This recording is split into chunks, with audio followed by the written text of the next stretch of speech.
Thank you so much to Comma Press for having me and for inviting me to do this keynote. And thanks, guys, for coming. How are you? Are you excited about today? I guess you totally are.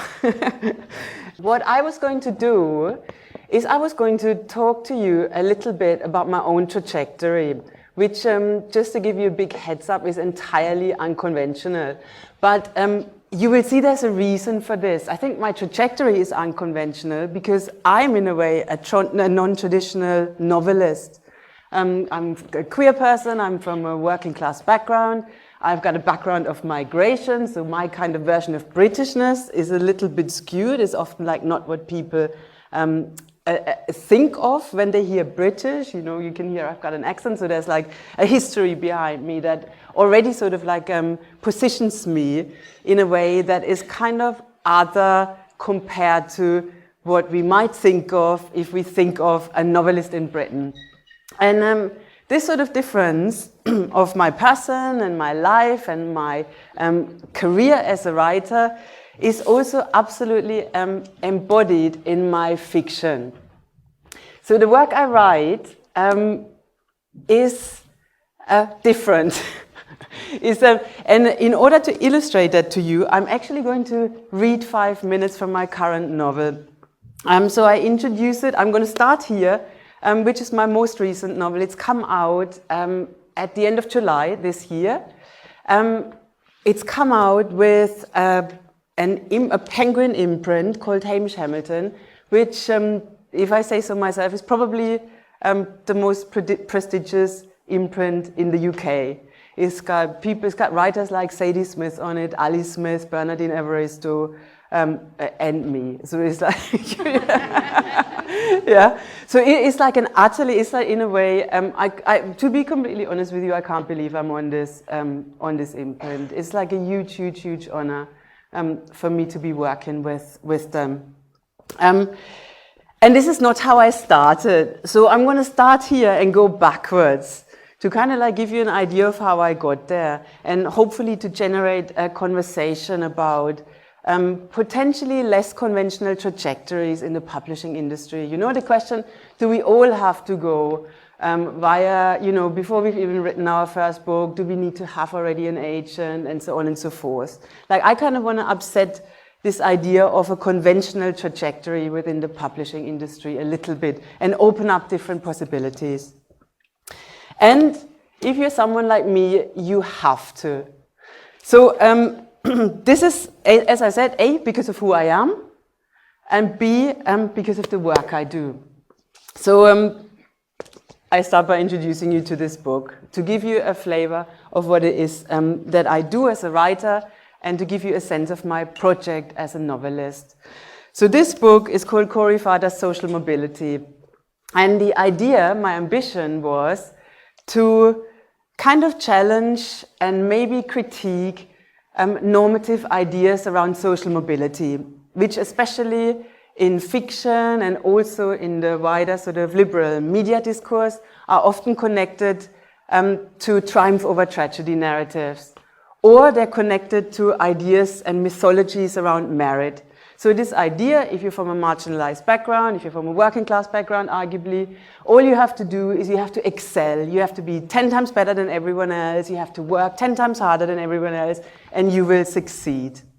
So I kind of want to challenge this simplistic idea of success and social mobility a little bit in this book. And I do this by writing this protagonist, Corey Farr, who is a novelist winning a big literary prize. Autobiographical parallels may or may not be coincidental. Like, obviously, I won the Goldsmiths Prize in 2021, which was like, it's kind of like one of the, as you might know, one of the bigger literary prizes. So Corey Farr wins this prize, and I used their example to make the case that it's not quite so straightforward in terms of going up in the world, in terms of like establishing yourself within the literary establishment, but also by, but also more generally speaking, in whatever area you want to succeed in. if you're from a say, working class background. So Corey Farr wins this prize, is supposedly airlifted into contexts of opportunity and possibility, but at every stop of the way, they have to contend with their difference. And they also have to contend with their sort of messy past catching up with them. And now bear with me, that past, in a way, comes into the book in the shape of this cute but freaky Bambi character. So I read a little bit, I read like the first 5 minutes to get a sense. So my work is unconventional, you know, it uses surreal elements, it uses sci-fi elements. I say more about it once I gave you this flavor. Let's just drink something. And yeah, you can even see that from the cover. There's like some sort of a weird spider Bambi hybrid on it. So the first chapter is called Corey Farr Does Social Mobility, See How That Goes. I found myself at Cosma Circus, beneath the old bandstand's prominent pyramid-shaped roof, contemplating a UFO. When I say UFO, I don't mean spaceship. I mean it in the literal sense, unidentified flying object. Circa ½ a meter tall, it hovered directly in my eye line. It radiated neon beige. What a concept. I just stood there, one hand on my head, the other on my hip, considering the likelihood. Was still thinking on it, still processing, when I noticed someone or something moving behind me. I turned around and saw it was Bambi. When I say Bambi, I mean Bambi, but not as we know him. On top of his famously unsteady legs, he had 4 spider's legs. Grand total was 8. Besides, he had multiple sets of eyes, like that serif-filtered kitty on Instagram, or most common spiders, pavok in €1 language. The fawn looked at me, batting 4 sets of lashes, giving disarming smile. Off he went, hustling around the bandstand, rattling the local blue tits to the core. My modus operandi was dissociation, and tonight was no exception. This was a deer in the headlights situation, and by deer I mean myself, not Bambi Pavok. I was at a loss what to do, especially about the task I'd been sent to carry out. Did I say I'd won a mad prize, likely by mistake? The award for the fictionalization of social evils goes to chair of the judging committee saying my name, Corey Farr. That had been at the online winner announcement I'd attended with Drew Shamsky, my soulmate and partner, earlier tonight at home in our flat on Socialny Estate. Drew going, shut the front door, what's going on? I'd missed much of what had followed the announcement. I just sat there in my White Fruit of the Loom type charity shop t-shirt and watched myself on the live stream. I'd worn grey cotton joggers, t-shirt tucked in, a detail wasted on camera, of course. Black brogues, I'd got them involved. I was fairly certain, though, that in the after session to the public announcement, the prize coordinator had asked me to go Cosma Circus and collect the physical representation of the cultural capital I'd just acquired. Go get your trophy, she'd said. Do it quickly before the judges change their minds. I hadn't been sure if she was joking or not. So I told Drew I'd be going. What now, they'd asked? Would be an hour's walk at a minimum, even if I'd cut through the little woods just south of Estate. No matter, I'd left straight away. Cosma Circus was an ornamental mound at the center of a social housing estate in the east of the international capital. Surrounded by 13-story-high concrete apartment blocks, it felt fenced in. Blackthorn, hawthorn and elder bushes grew in concentric flower beds between the street level and the first tier, and again between the first and second tiers. Historical bandstand on top. Problem was, I didn't see any trophy. Just a UFO and Bambi Pavok, pampas grass in mid-distance. Was I in the wrong place, I wondered. Had I misunderstood the instructions? Detail had, I want to say, not been forthcoming, more like withheld. It'll be self-explanatory, the prize coordinator had said. The assumption had been that a winner would know how to collect, that prize culture etiquette, its unwritten rules and regulations, would be second nature to them. But I did not know how to collect, and they were not second nature to me. I'd not won an award before, and neither had anybody I knew. So this is what sets up the book. So you get the idea pretty much straight away. There's somebody, a writer, as I said, a working class, queer writer, background of migration, suddenly catapulted into establishment context, and they have no idea what's going on. They kind of like, over the course of the book, don't manage to capitalize on their win for some reason or other. And obviously this is sort of staged in like kind of like in a kind of arguably hilarious and partly surreal way. So there's like time travel in there, there's weird TV shows going on in there. It's like a wild book. That's sort of what I do. I do wild and unusual fiction. I kind of experiment with literary form. That's one of my main preoccupations. So the fact that this kind of unusual work written by a non-traditional author is sort of published by these days by a mainstream press is highly unusual. I think you would probably agree with me on that.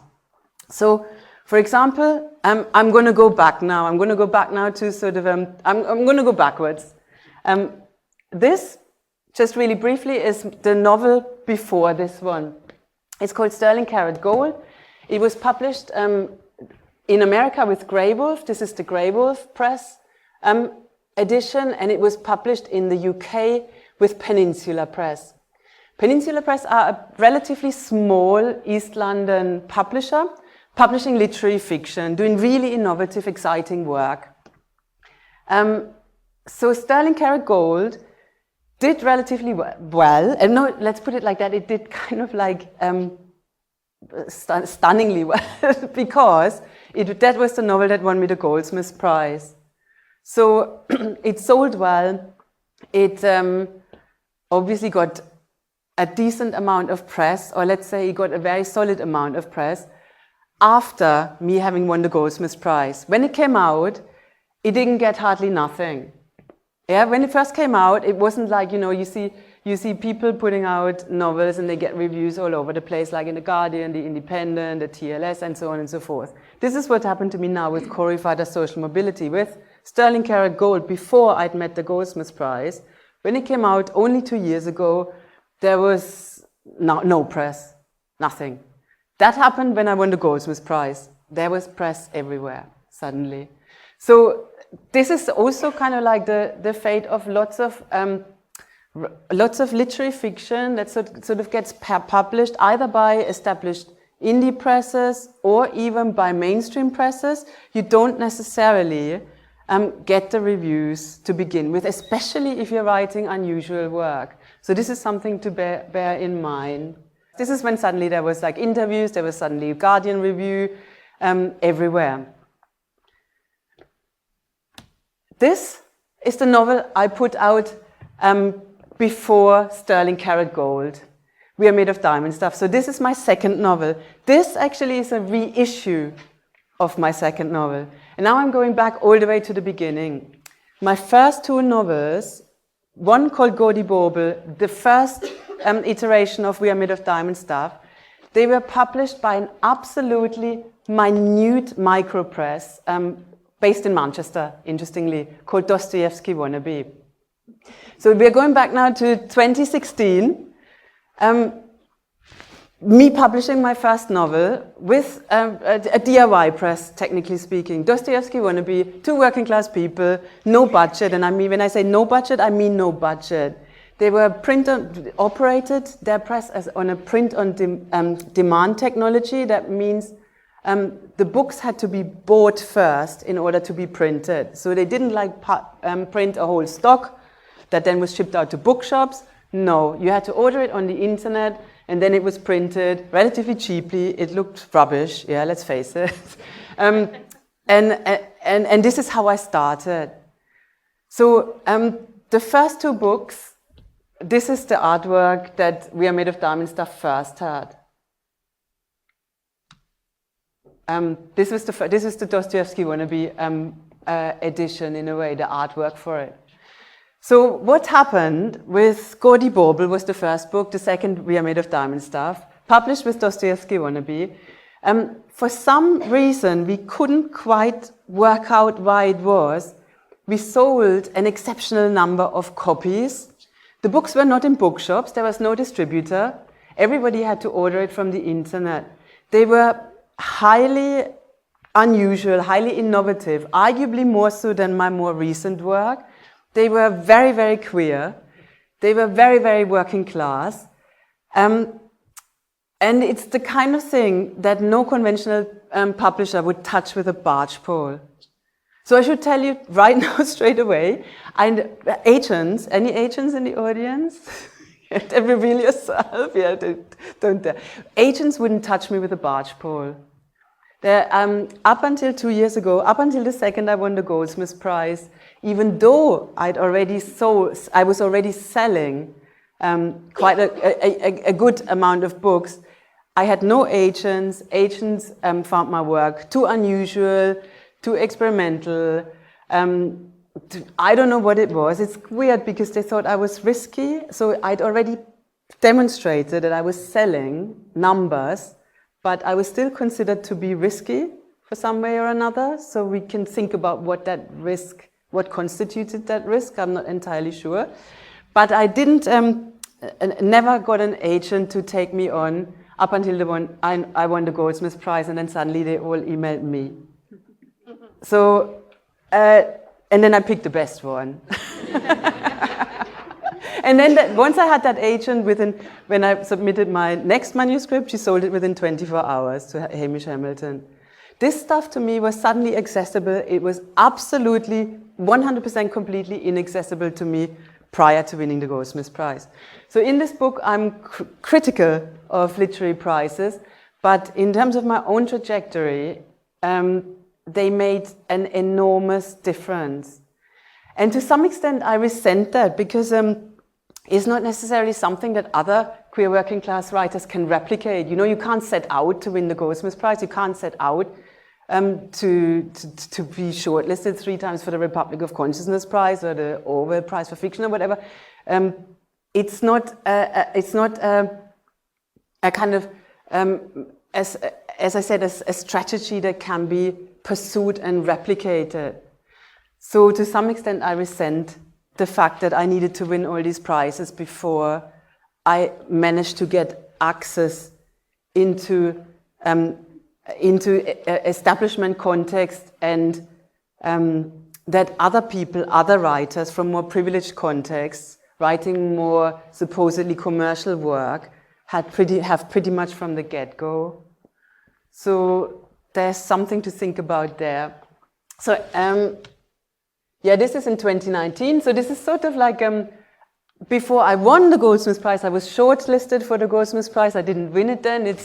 This is Lucy Ellman, who won it for Duck's Newburyport, fair enough. So before I won the prize, I was already shortlisted for We Are Made of Diamond stuff. As I just mentioned, now I'd already been shortlisted for the Republic of Consciousness Prize for small presses. You might be familiar with it. Several times. I was shortlisted for it 3 times in total. And the Orwell Prize for political fiction as well. Oh yeah, this is Deborah Levy. She also didn't win it that year in the middle. So now I want to make a little argument that goes sort of beyond this sort of idea of having to win prizes in order to get one's foot through the door. And that argument is what I did before any of this happened. The reason why even my first 2 books on Dostoevsky Wannabe sold kind of like arguably impressive numbers is because I put a lot of work into community building at that time. So when I sort of first started writing, which is ages ago, which is like probably 20 years ago, that's like years and years ago, before my first novel was published with Dostoevsky Wannabe, there was, in my environment, there was hardly any, I would argue there was no queer, working class, grassroots community of writers around. All my friends were either artists, or they were working in academia, or they were musicians. But to me, I wasn't aware of anybody being a novelist. So I was like this novelist, and I had no community, I had no inroads, I did not know how to find other writers. There was nothing. This has dramatically changed in the last, arguably maybe like in the last less than 10 years. And I would say this has to do with the emergence of independent publishing in this country. So once presses like Comma Press, presses like, Influx, for example, presses like Peninsula, and micro presses like Dostoevsky Wannabe, once these guys started up, which is relatively recent in the UK, that's sort of when there was more of a kind of like a grassroots community of writers that existed, including queer writers. So this is another book I did with Dostoevsky Wannabe in 2017, and it was called Liberating the Canon. And it brought together some writers who I knew, who I'd heard of then at the time, who were doing formally innovative work, whether fiction, poetry, there's some play scripts in there as well, that were writing formally innovative work, but that were also focusing on kind of marginalized subject positions, such as, writers of color, queer people, and working class people. So I put together this anthology, and that at the time made a little bit of a splash as well. That was sort of in the early days when we were sort of started thinking about, right, that something needs to happen at community level that maybe goes beyond sort of the major publishers. Something needs to happen that is a bit more lively and a bit more immediate and a little bit more direct, that is a little bit more accessible for people like us.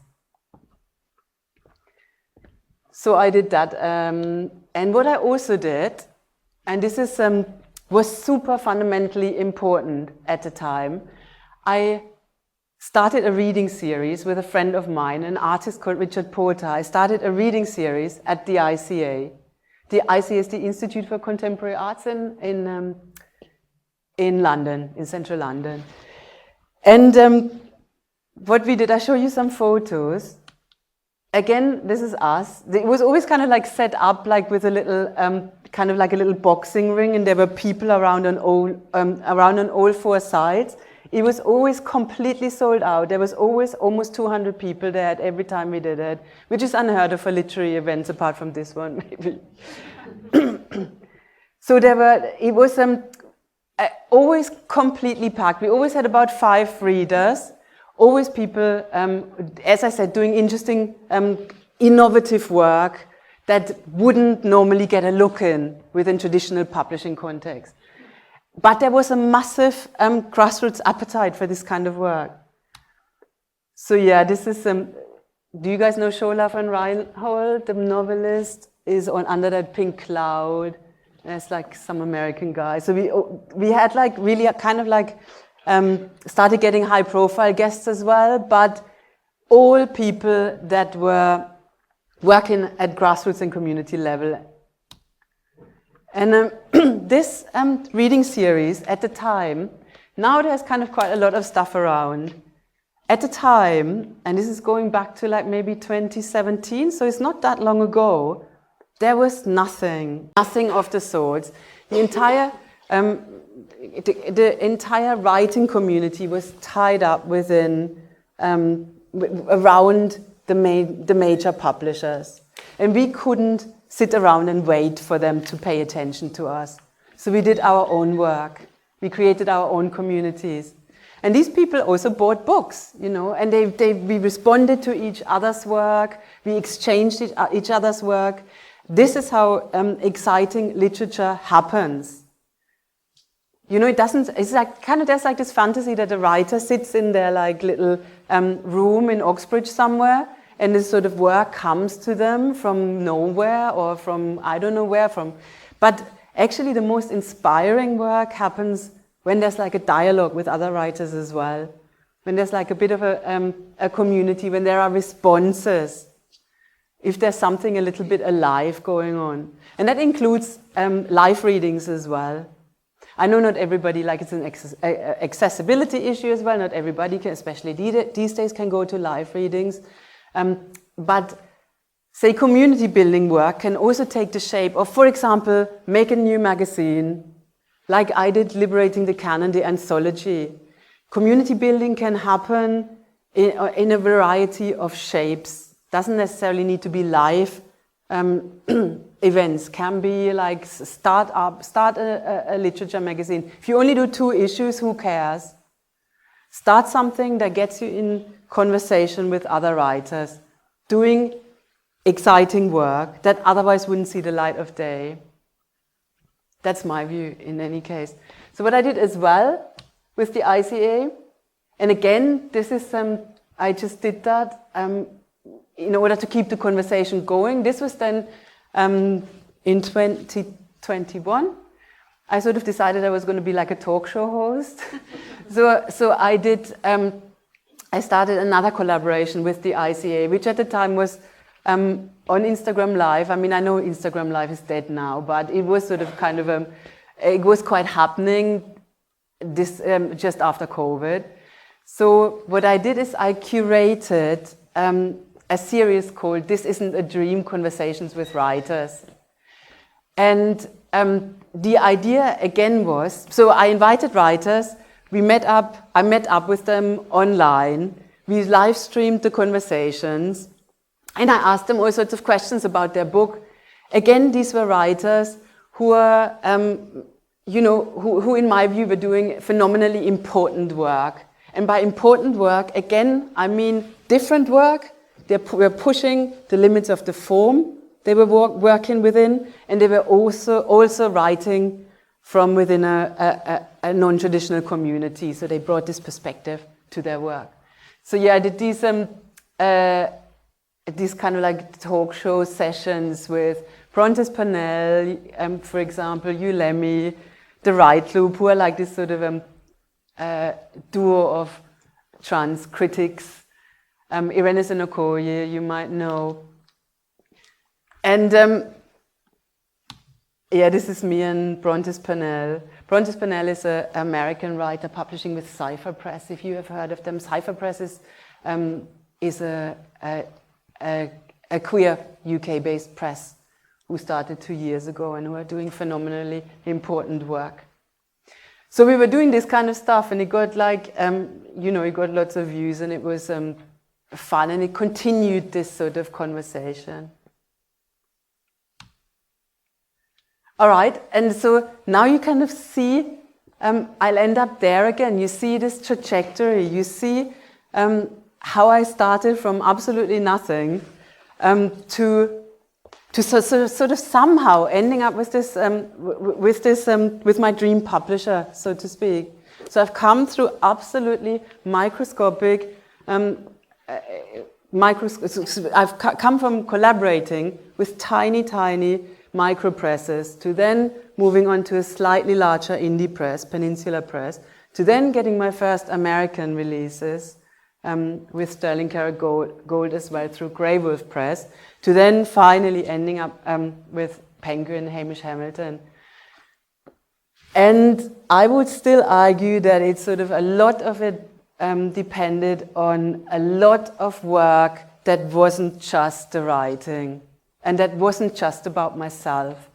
There was a wider project at the heart of my work, which I would still say is the case now, which is to actually change literature, to actually change and diversify and really expand of what we think about when we think about the novel. I kind of think the novel has so much potential, and we're not really mobilizing most of it at this point. I think we need sort of more courageous approaches to novel writing, and we need community-orientated approaches. So not so much to think, okay, is an agent ever going to love this, but what can I do with this that excites my readers and my fellow writers and myself ultimately? You know, what you write, it should excite yourself. Otherwise, there's like literally arguably no point to it. You kind of want to do something that means something to you and other people. Not sort of try and do something that's potentially sellable. There's no guarantees in that.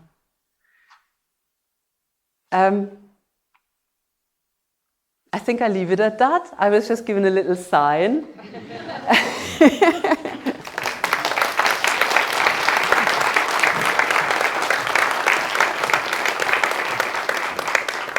And I think the idea is for you guys to sort of ask questions to see if you or comment or. What were the sort of conversations you had with your agent around genre and marketing to find sort of labels useful in terms of sci-fi, social novel, satire, or was it hinder you in any way?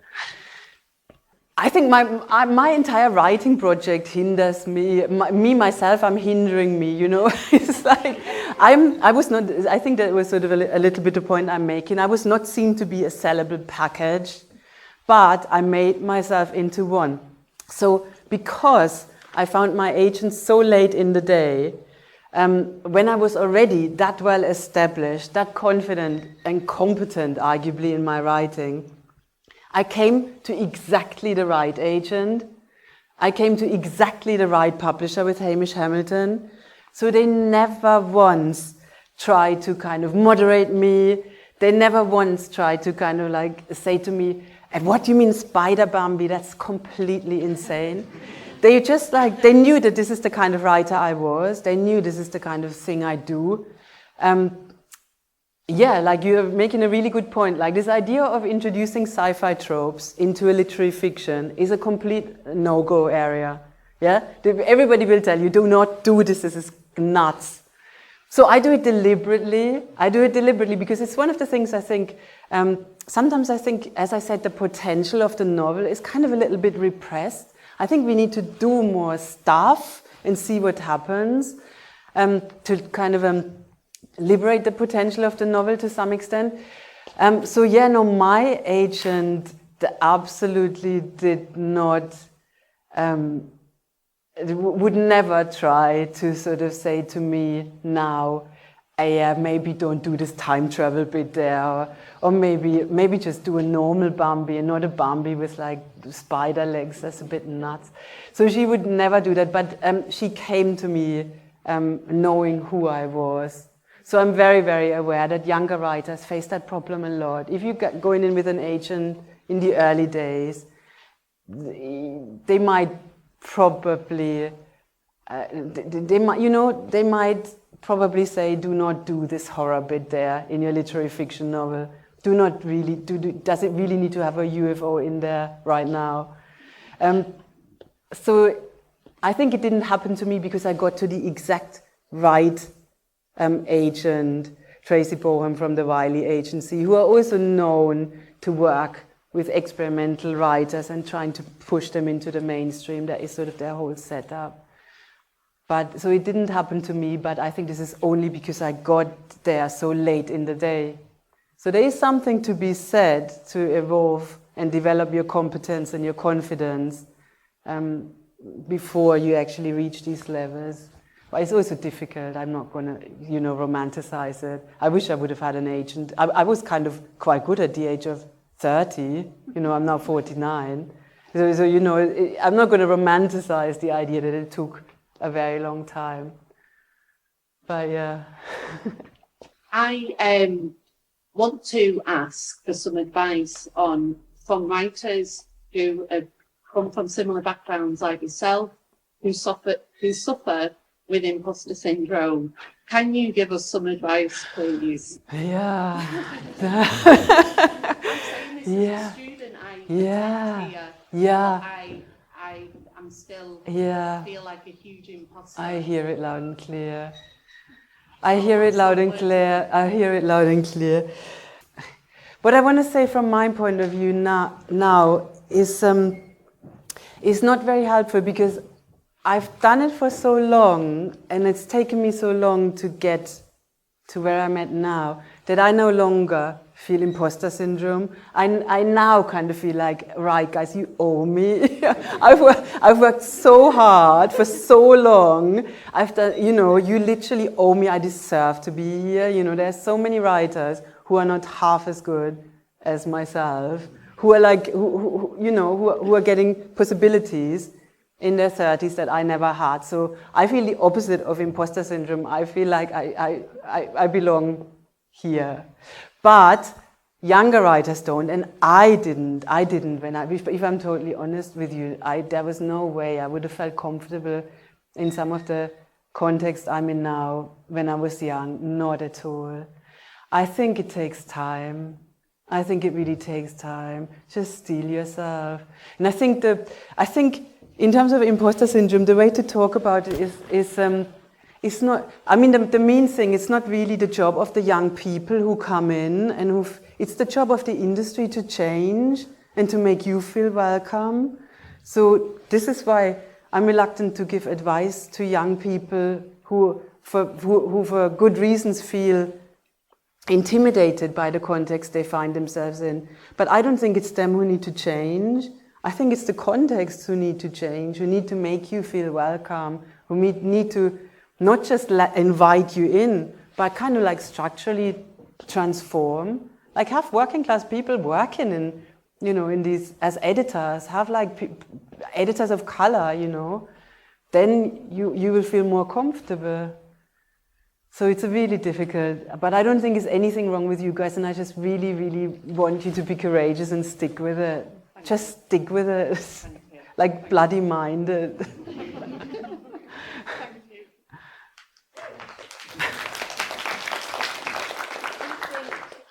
Even though you mentioned that you resent what happened a little bit, do you think the fact that it has happened will help you in your work to sort of encourage other writers that come from a similar background? Has it given you a boost in sort of the campaign? Yeah, I think it obviously has. I mean, I owe everything to prizes in a way. There was no way I would have gotten there without these prizes, and I guess it has increased my reach. But you know what? I will say what I think has made more of a difference is sort of like a persistence. I think what's more important than having like sort of some peak successes is to actually keep doing it. I know that sounds really hard, and it's also obviously not possible to be kind of working on something all the time. People get tired, people have ups and downs.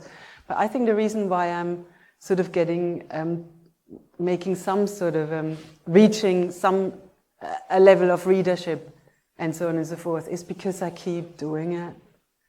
So I think that's more important, arguably, than winning the prizes, to just kind of keep doing it.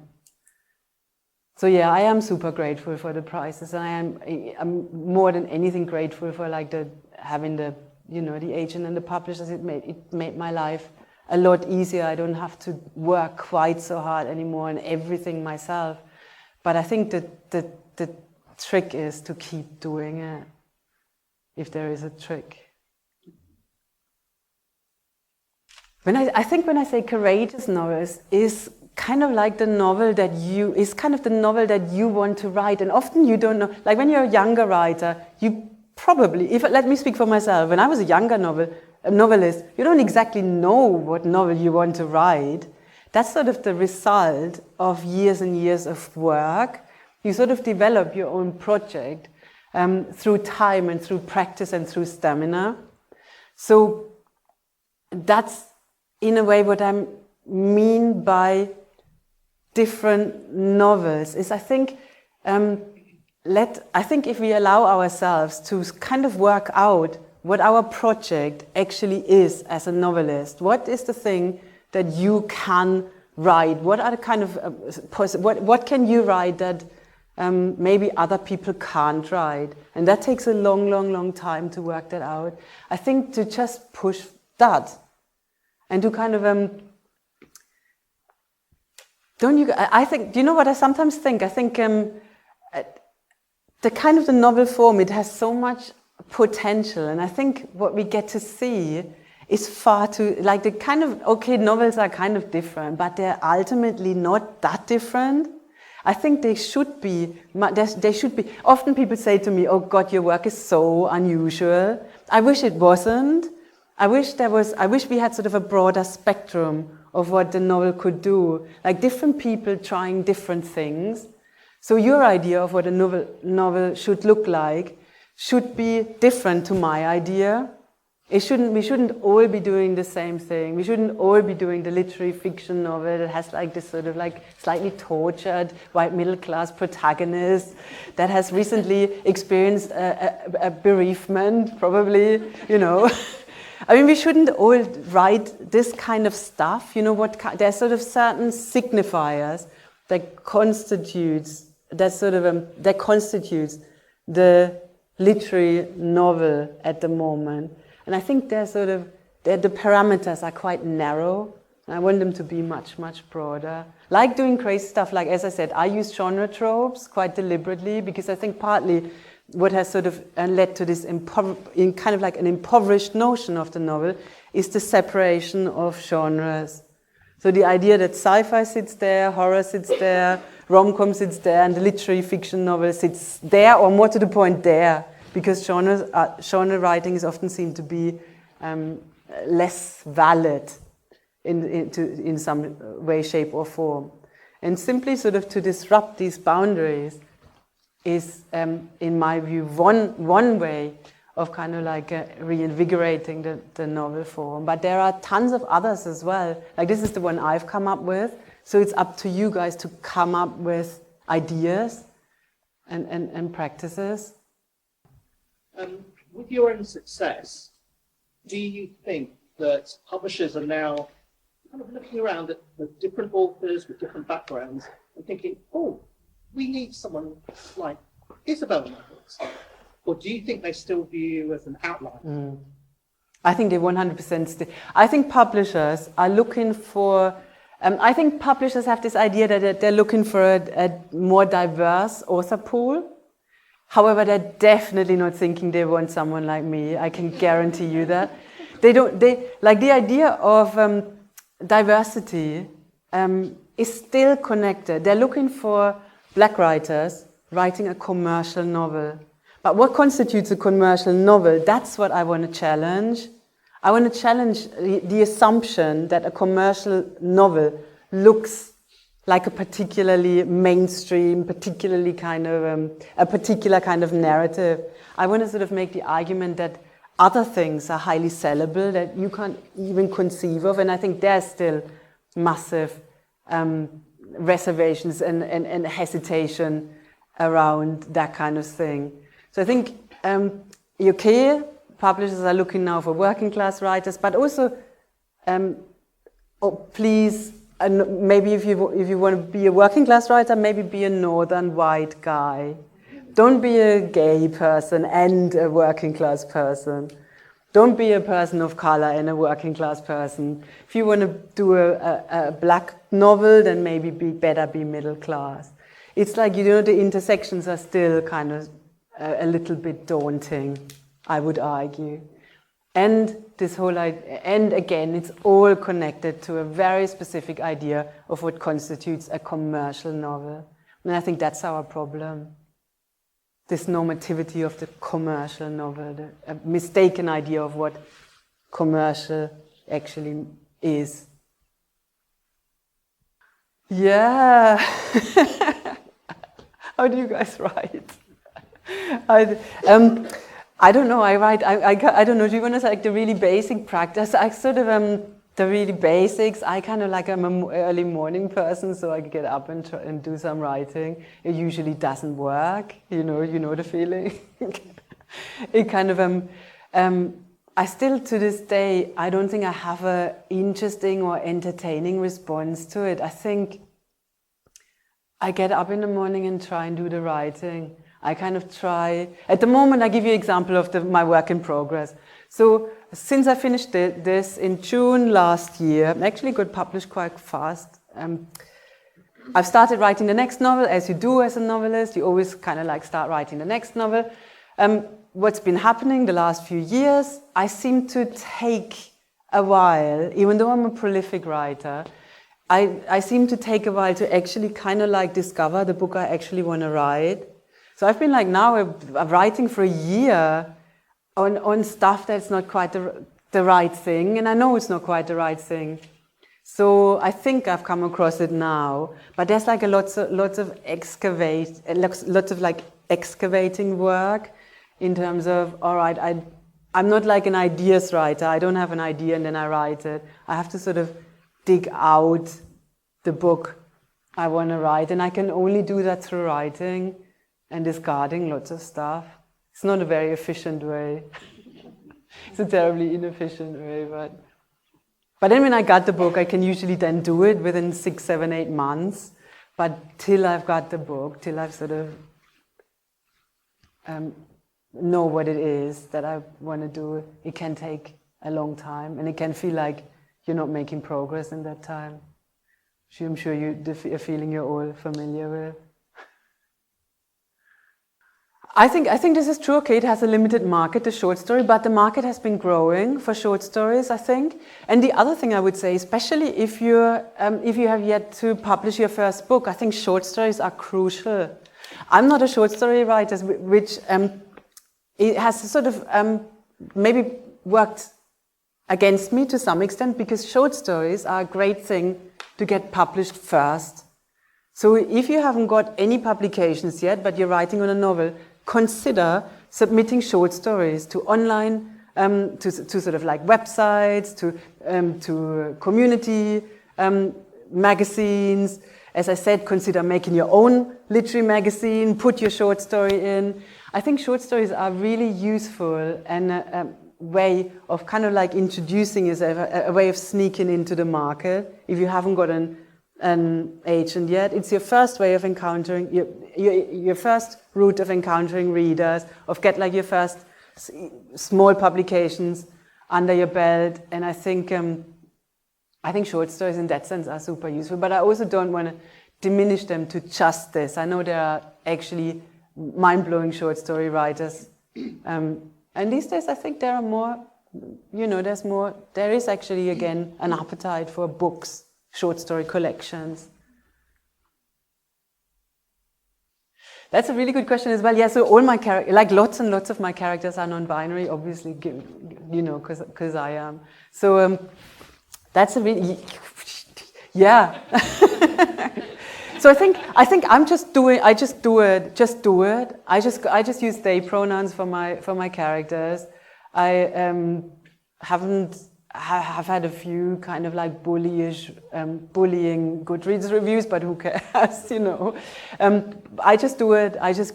People have they pronouns. Often several people have they pronouns in my novels, because that represents the community I'm part of. There's not just one non-binary person. People often exist within queer communities, so they just are they. And it kind of like, if you sell it, whatever you write, if you sell it with a confidence, then people are going to buy it. Just kind of like really confidently refer to them as they, that's who they are. End of, just bang it down like that. And that's the only way, people are going, if you're convinced of it, then people might be convinced of it as well. And yeah, so other than that, I haven't had any problems. But again, I don't know, like if for younger writers, whether that would constitute another, hindrance in a way. But don't think about it like that. Do it.